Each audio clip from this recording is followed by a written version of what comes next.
नमस्कार आप सभी का मैं गौरव मिश्रा स्वागत करता हूं न्यूज स्टेट के खास कार्यक्रम सोशल पंचायत में। आज जम्मू कश्मीर में पहले फेज का इलेक्शन है। लगभग 60% के अराउंड में वोटिंग हुई है। ये पहला मौका है कि विधानसभा स्तर पर इतने बड़े मार्जिन में वोटिंग परसेंटेज जो बढ़ा है। ये 370 हटने के बाद की पहला चुनाव है विधानसभा का। पिछले 10 सालों बाद ये जो चुनाव हो रहा है इसमें समीकरण बदले हुए हैं। घाटी की ताना बाना जो ये जातीय समीकरण है वो बदला हुआ है। वहाँ घाटी की फिजाओं में इस वक्त जो बदलाव की बयार बह रही है वो किस हद तक ये राजनीतिक घटनाक्रम पे शिफ्ट होते नजर आएगी ये तो बात की बात है। ये तो 8 अक्टूबर को पता चलेगा। लेकिन फिलहाल जिस प्रकार से वोटिंग परसेंटेज वहाँ बढ़ा है, कई राजनीतिक एक्सपर्ट भी इस चीज को लेकर असहज महसूस कर रहे हैं कि इतने दिनों बाद एक इतना बड़े मार्जिन का वोट परसेंट जो बढ़ा है। इन्हीं सारे मुद्दों पे बात करने के लिए हमारे साथ हमारे दो वरिष्ठ सहयोगी हैं। एक तरफ हमारे सौरभ सर बैठे हैं, दूसरी तरफ राज सर बैठे हैं।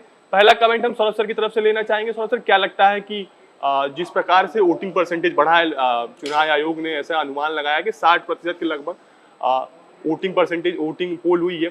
एक चीज और है कि ये वही क्षेत्र है जो आतंकवादी गतिविधियों से पिछले 10 सालों में बड़ी घटनाएं यहाँ होती रही हैं। तो कैसा लगता है कि वो जो सुरक्षा एजेंसियों की पुख्ता इंतजाम थे उस वजह से इतने मार्जिन में वोटिंग परसेंटेज पोल हो पाए, या फिर वहाँ के जो लोग थे उनका उत्साह था वहाँ के गवर्नमेंट को बनाने को लेकर? क्या लगता है आपको? देखिए, एक तो आर्टिकल 370 के बाद इस तरीके से बम्पर वोटिंग होना पहले फेज में, और उन 7 जिलों में जहाँ पे आतंकी गतिविधियाँ बहुत ज़्यादा थी, लगातार ब्लास्ट की खबरें आती थी, आतंकी अटैक की खबरें आती थी। और वहाँ पर जब 6 बजे से वोटिंग का शुरुआत होता है और शाम 6 बजे तक वोटिंग होनी है, 7 बजे से वोट मतदान शुरू हुए थे और लगातार भीड़, लंबी कतारें ही देखने को मिल रही थी पोलिंग बूथ पर। हालांकि कुछ जगहों पे घटना भी देखने को मिली, लेकिन ये उत्साह जो है ये बताता है कहीं ना कहीं जो बीजेपी के लिए बहुत फायदेमंद साबित हो सकता है। उनके नेता भी ये कहते हुए नजर आए कि ये भारी मार्जिन जो वोट कर रहे हैं इसका मतलब कहीं ना कहीं लोग जो पीएम मोदी की नीति है और उन्होंने आर्टिकल 370 हटाया है उसको एक्सेप्ट कर रहे हैं और वो मजबूत लोकतंत्र कश्मीर में चाहते हैं। तो क्या लगता है कि ज्यादा मात्रा में वोटिंग परसेंटेज पोल होने में बीजेपी को फायदा, क्या एनसी कांग्रेस गठबंधन को फायदा नहीं हो सकता क्या? नहीं, देखिए यहाँ पैटर्न है अभी तक की। देखिए, जब कम वोटिंग होती थी, एक बीजेपी नेता कहते हुए भी नजर आया कि जब कम वोटिंग होती थी तो यहाँ पे एनसी या पीडीपी की सरकार बन जाया करती थी।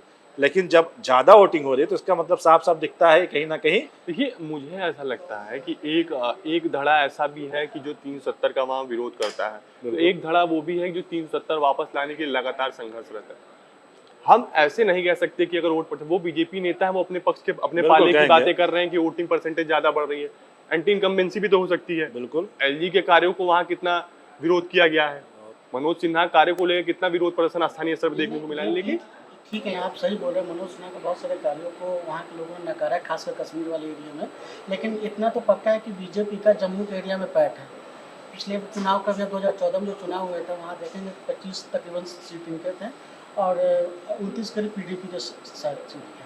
तो इस दौरान आप देख सकते हैं कि जम्मू में उनकी पकड़ है बीजेपी की, कश्मीर में उनकी पकड़ नहीं थी। लेकिन सर इस बार जो आपने कांग्रेस का मैनिफेस्टो पढ़ा होगा, तो कांग्रेस मैनिफेस्टो में वो जो विस्थापन की बातें थी, जो मनमोहन सिंह के समय लागू हुआ था, जो अल्पसंख्यक मतलब कश्मीर में अल्पसंख्यक मतलब कि कश्मीरी पंडित, तो जो उनके विस्थापन की बात थी, या फिर 1965 से और 71 वाले जंग में जो लोग यूके चले गए थे उनके विस्थापन की बात थी। तो इन सारी चीजों पे कांग्रेस पार्टी इस पूरे मुद्दे पे मुखर होकर बातें कर रही थी कि कश्मीरी पंडितों के जो देखिए विस्थापन को बीच वोटिंग के बीच में राहुल गांधी एक ट्वीट करते हैं जिसमें ये वो कहते हैं कि सभी लोग, मेरा कश्मीरियों से वो अपील है कि वो लोग मैक्सिमम इंडिया गठबंधन को वोट करें, क्योंकि और हम चाहते हैं कि हम आपको जो अन्याय काल चल रहा है कश्मीर के लिए, हम उससे आपको बाहर लेके आएंगे, कश्मीर की बेहतरी के लिए होगा। एक चीज जो मुझे लग रहा है कि जो स्टेटहुड का जो मामला है वो कश्मीर में इसमें एकदम प्रमुख मुद्दा बना हुआ है। और वोटिंग परसेंट जो लगातार बढ़ने की बात कर रहे हैं, जो लगातार लोग घर से निकल कर, आपने देखा होगा कि महिलाएं जो हैं इसमें लगभग 27 लाख के करीब वोटर थे, जिसमें महिलाओं की तादाद भी 11 लाख के करीब थी। बिल्कुल 11 या 13 लाख के करीब थी। जिस हिसाब से महिलाएं निकल कर वोट देने आई हैं, उस चीज से एक चीज तो सामने आ रहा है कि जो स्टेटहुड का मामला है या फिर जो महिलाओं को लेकर मैनिफेस्टो में पार्टियों ने अपने तरीके से महिलाओं को साधने का प्रयास किया है, कहीं ना कहीं महिलाएं उन मैनिफेस्टो, उन वादों, उन लुभावने वादों को अपने में आत्मसात करते हुए वोट करने जा रही हैं। हकीकत यह है कि वक्त के साथ कश्मीर जैसे भारत में बदलता समय जैसे हो रहा है, तो कश्मीर में भी बदलाव आए हैं और ये कश्मीरी लोग खुद कह रहे हैं। अभी जैसे कि कुछ रिपोर्ट में पढ़ रहा था, अभी मैं भूल गया किसका रिपोर्ट पढ़ा था, लेकिन उस रिपोर्ट में स्पष्ट था कि वहाँ के जो एरिया है, जो पहाड़ों के रहने वाले, खासकर कश्मीर के क्षेत्रों में, तो जैसे गुज्जर है, बनवाल, ये सब जो कहते हैं कि हमें पूरी तरह से जनजाति का दर्जा नहीं दिया गया है। अगर हमें जनजाति का दर्जा दे दिया जाए तो मेरा पूरा एक मत वोट जो है वो बीजेपी को जाएगा। और ये बात ये बीजेपी के जो गृह मंत्री अभी अमित शाह, उन्होंने भी कहा था कि हम कोशिश में लगे हुए हैं कि हम इनको जनजातियों का दर्जा देंगे। अगर और कश्मीरियों का एक सीधा सीधा कहना है कि हमें कोई आपत्ति नहीं है किसको बोल रहा है, हमें विकास से मतलब है। अब वो पुराना वाला 10 साल पहले वाला कश्मीर नहीं है जहाँ पे अलगाववादी आते थे, मतलब बहुत ज़्यादा वहाँ पर कश्मीर में जैसे बहुत ज़्यादा। अगर आप वो कह रहे हैं कि आपको याद होगा कि जमहूरियत की जो चुनाव लड़ रहे हैं, तो उसमें आपने देखा होगा कि नेशनल कॉन्फ्रेंस का एक चुनाव हुआ था, उसके बाद ये जो मुस्लिम फ्रंट था उसने चुनाव लड़ना बंद कर दिया था। आप कह रहे हैं कि इस बार अलगाववादी नेता, आप सबसे ज्यादा अलगाववादी नेता इसी चुनाव में फाइट कर रहे हैं। देखिए इस बार पहली बात तो एक सबसे बड़ा फैक्ट है कि ये 2 चरणों में 145 निर्दलीय उम्मीदवार, हाँ, उनको लेकर खेल हो सकता है। आप ये समझिए कि यूपी की ऐसी लोकल 3 पार्टियां भी हैं जो कानपुर की है, जमात पार्टी कितने दिनों बाद चुनाव लड़ रही है, बताइए। वही चीज है तो कहीं ना कहीं फ्री एंड फेयर इलेक्शन का जो 2024 के लोकसभा चुनाव के बाद से जो जमात पार्टी है वो पूरी तरीके से चुनाव, सबसे ज्यादा अलगाववादी नेता तो मुझे लगता है इसी चुनाव में लड़ रहे हैं। और ये तो इंजीनियर रशीद देखिए, तिहाड़ जेल से उनको जमानत इसी चुनाव प्रचार के लिए मिल जाता है। हाँ, और भी कई अलगाववादी नेता हैं। एक ये भी देखें कि जो इंजीनियर रशीद खुले आम तौर पे बीजेपी के पीएम मोदी को बोलते थे, आज वो चुप है। क्यों चुप है? अब उन्हें भी पता है कि हकीकत है कि कश्मीर बदली है पहले से। पहले कश्मीर की हवा किसी और ओर थी, अब कश्मीर की हवा किसी और बह रही है। पहले पाकिस्तान की ओर से हवा बहती आती थी और भारत को इंटर करती थी, अब वो भारत से हवा बहती जाती है और कहीं और निकलती है। तो अब घाटी में जो चीज़ें वक्त के साथ बदलाव आए हैं, ये तो सच है। अब मानना पड़ेगा। और देखिए पहले जो 10 साल पहले वोटिंग होती थी तो इतना परसेंटेज, अभी आप रिपोर्ट देखेंगे 6 घंटे में 60% वोटिंग हुई है चुनाव आयोग के मुताबिक। 6 घंटे में लगभग 60% से ऊपर वोटिंग हो चुकी है। अगर अभी रिपोर्ट देखेंगे तो मैं एक रिपोर्ट अभी जैसे बता सकता हूँ कि अनंतनाग वेस्ट में 32%, डोरू में 41%, कोकनांग में 41%, पहलगाम में 47%, ओवरऑल लगभग 60% के। आप ये देखिए जो किश्तवाड़ सीट है जहाँ से सगुन परिहार उम्मीदवार है, अभी वहाँ पे झड़प भी हुई। उन्होंने आरोप लगाया पीडीपी वाले ने कि ये अपना विक्टिम कार्ड खेल रही है, तो उन्होंने रिप्लाई किया कि आप लोगों ने मुझे विक्टिम बनाया है, विक्टिम तो है। तो देखिए और वहाँ पे वोटिंग परसेंटेज भी ज़्यादा हो रही है, करीब 60% से ऊपर वोटिंग हो गई है। तो बढ़ चढ़ के लोग निकल रहे हैं। और देखिए हर तरफ से हर कैंडिडेट अपनी बातें कह रहा है। पीडीपी का कैंडिडेट कहीं ना कहीं ये कहते नजर आ रहा है कि ये खामोश इंकलाब है, तो ये कहते नजर आ रहा है। तो हर कोई कहीं ना कहीं वोटर को लेकर के अपने मन में भरना चाह रहा है कि देखिए हम कश्मीर को एक आज़ाद फिर से एक कश्मीर चाहते हैं, जो कि फिर से स्टेटहुड मिल जाए, उसे पूर्ण राज्य मिल जाए।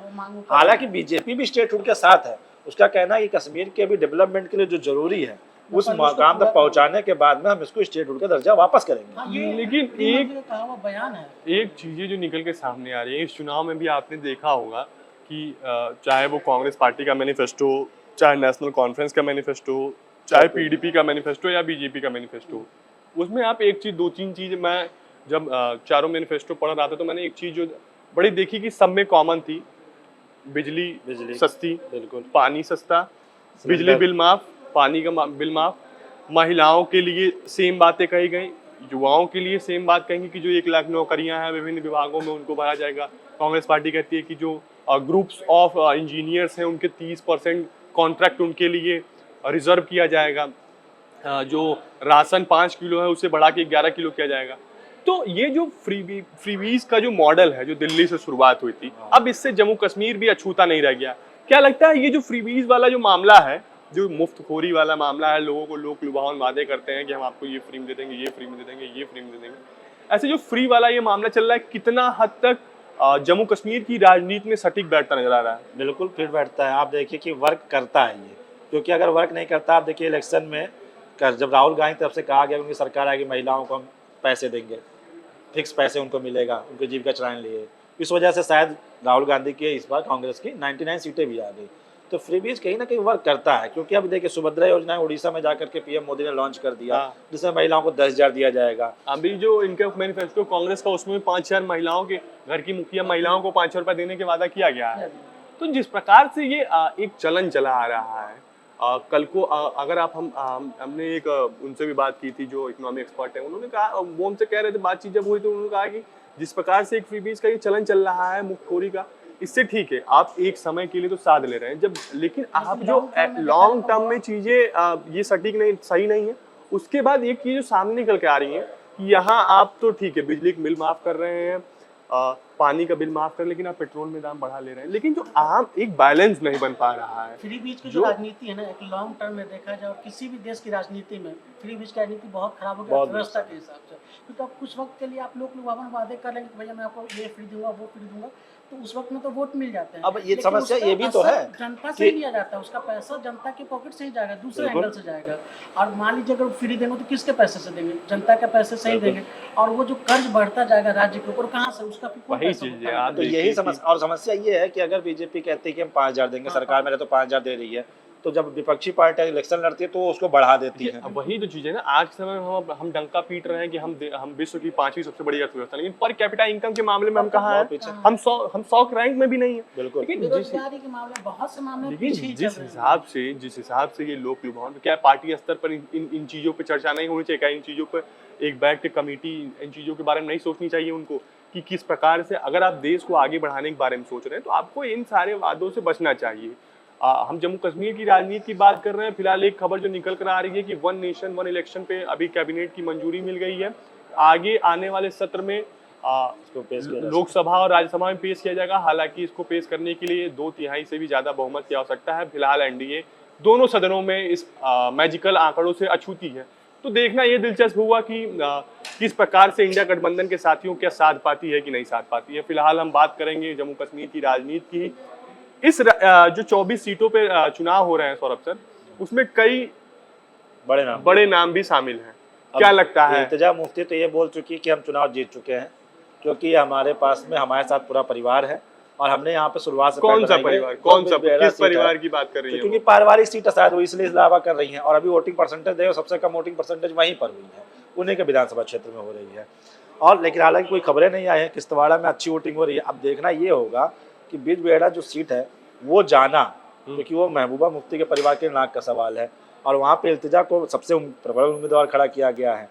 तो उनका जीतना लगभग जैसे वो दावा कर रही हैं, लेकिन मुझे लगता है कि दावे सारे कर रहे हैं कि हम जीत जाएंगे, लेकिन कहीं ना कहीं मुश्किल होगा, क्योंकि इस बार कश्मीर बदली है, लोगों का सोच बदला है। वो लोग ये सोच रहे हैं कि एनसी और पीडीपी लगातार तो सरकार में रहे ही हैं, एक बार ऐसा देख लेते हैं कि बीजेपी आ जाए, क्योंकि भारी बहुमत होने के पीछे ये होता है कि मतलब अधिकतर वोटिंग जब होती है तो ये दावा किया जाता है कि सरकार बदलेगी, लोग कुछ बदलना चाहते हैं। लेकिन इस बीच में हम एक नाम भूल रहे, गुलाम नबी आज़ाद का।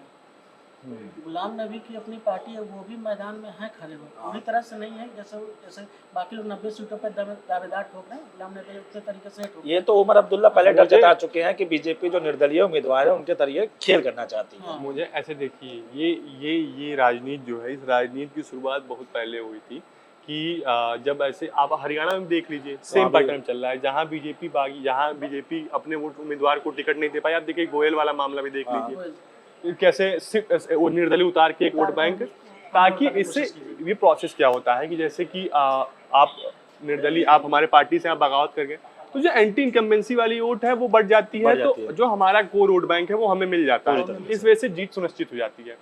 फिलहाल जिस प्रकार से चीजें बदलती हुई दिख रही हैं कश्मीर में, हम गुलाम नबी आज़ाद की बात करें तो गुलाम नबी आज़ाद जब कांग्रेस में हुआ करते थे तो जिस प्रभाव के साथ वो कश्मीर की राजनीति किया करते थे वो प्रभाव नहीं दिख रहा है। वो प्रभाव एक उम्र का तकाजा भी दिख रहा है, वो चेहरे पे वो कहीं ना कहीं एक प्रकार का उम्र का जो ढलान है वो साफ तौर पर नजर आ रहा है। एक सुस्ती नजर आ रही है, चुनाव प्रचार में उस प्रकार ज्यादा नहीं एक्टिव नजर नहीं आ रहा।